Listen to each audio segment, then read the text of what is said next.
Hai teman-teman, bagian yang kedua dari seri The Psychology of Pain Tolerance, Recognizing and Overcoming Pain adalah Measurement and Treatment of Pain. Masih bersama saya dengan Ide Kurniaswasti, MPSI, Psikolog.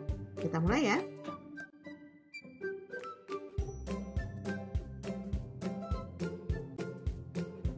Kita awali dengan Measurement of Pain. Measurement of pain di sini mengenal ada dua istilah, yaitu ambang rasa sakit, disebut juga dengan the threshold of pain, dan toleransi rasa sakit atau the tolerance of pain. Ambang rasa sakit adalah titik pada sebuah kontinum di mana pasien pertama kali merasakan dan bisa mendefinisikan, dia tahu perbedaannya antara sensasi biasa saja dengan sensasi yang menyakitkan. Kemudian toleransi rasa sakit ini adalah titik imajiner juga di mana individu tidak siap, dia tidak sanggup lagi untuk memperoleh stimulasi pada level yang lebih tinggi ya. Dia tidak mampu untuk merasakan tekanan yang lebih dari yang selama ini atau sebelumnya dia terima. Ya, maka kemudian dia akan hanya sanggup bertahan pada tingkat rasa sakit saat ini. Upaya pengukuran rasa sakit mencerminkan bahwa rasa sakit adalah pengalaman yang subjektif. Sehingga digunakan rating scale begitu ya. Pasien menilai rasa sakit mereka dalam skala misalnya 0 sampai 100 berada pada titik mana begitu ya, itu secara kuantitatif. Dan secara kualitatif pasien dapat juga diminta untuk menjelaskan, mendeskripsikan rasa sakitnya tersebut secara verbal. Ada dikenal McGill Pain Questionnaire. Di sini terdiri dari 102 istilah nyeri, dikategorikan dalam 3 klasifikasi. Ya, kata-kata yang mengacu pada sensasi rasa sakit, misalnya sensasinya terbakar atau sensasinya sakit, ngilu, berdebar, gitu ya. Kemudian yang kedua adalah kata-kata yang mengacu pada emosi. Ya, emosi sebagai dampak dari sakit tadi, misalnya melelahkan, mengerikan, memuakkan, dan seterusnya. Kemudian ada kata-kata yang mengacu pada intensitas atau parah tidaknya suatu gejala sakit tadi itu.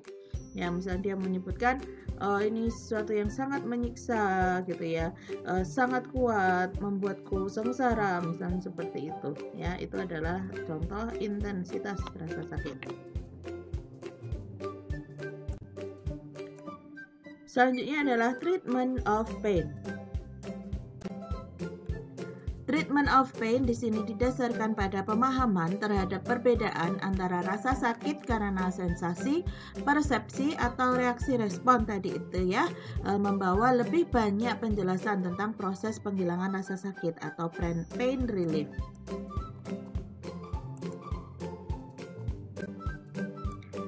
Kemudian dikenal neurologic explanation of pain relief, di mana di sini ada digunakan obat-obat analgesik begitu ya, yang menekan sensasi rasa sakit.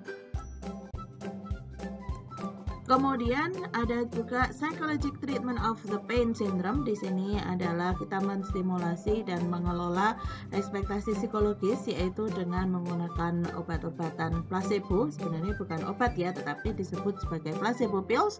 Kemudian ada teknik hipnosis. Berikutnya adalah placebo. Kata placebo dan efek placebo ini memiliki makna yang berbeda ya.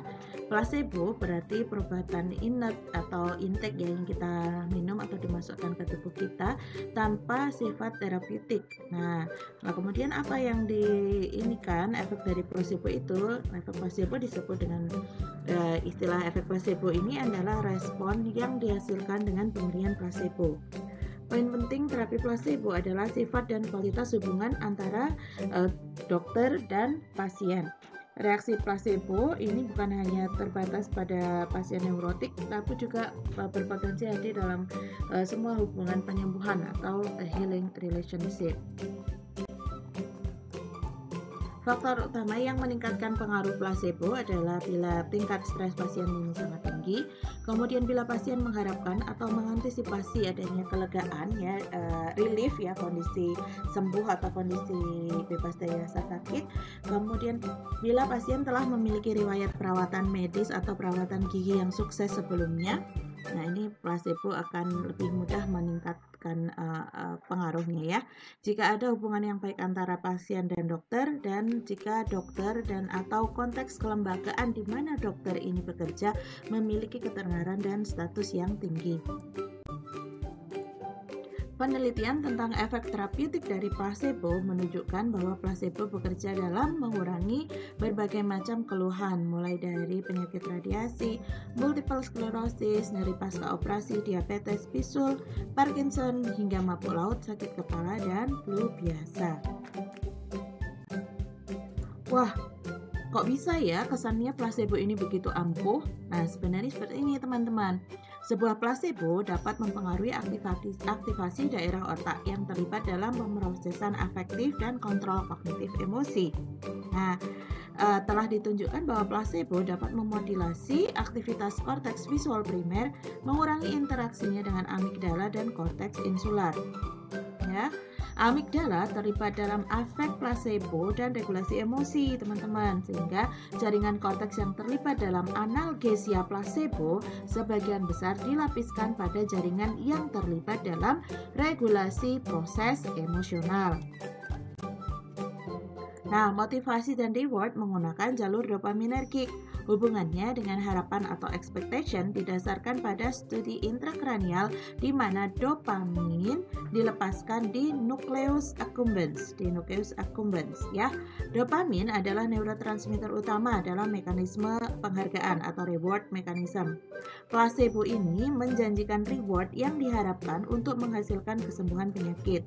Pelepasan dopamin di nucleus accumbens dan selanjutnya pelepasan opioid di nucleus accumbens itu sendiri pada putamen frontal, yaitu bertanggung jawab untuk pembelajaran asosiatif, korteks prefrontal dorsolateral, amigdala, dan korteks insular posterior dan anterior. Struktur terakhir ini terkait dengan sistem limbik dan berpartisipasi dalam pengendalian emosi dasar.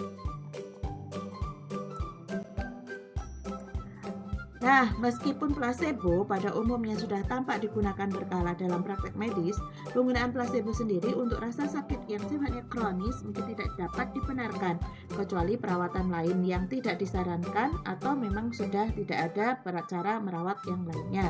Ini disampaikan oleh Savas, Zelenčić, dan Gibson di tahun 2014. Kemudian ada teknik yang lain, yaitu adalah hipnosis. Hipnosis adalah teknik pengurangan nyeri non-fisiologik yang berhasil.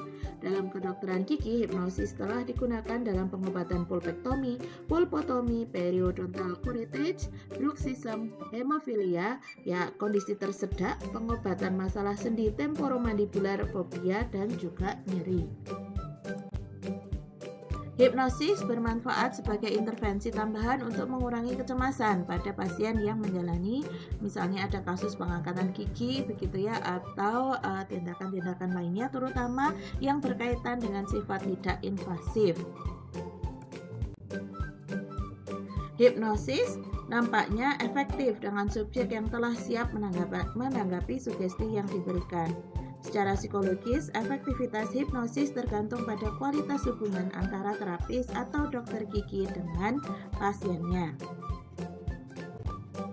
Nah, di slide ini kita dapat lihat beberapa manfaat yang dapat diperoleh dengan penggunaan hipnosis ya.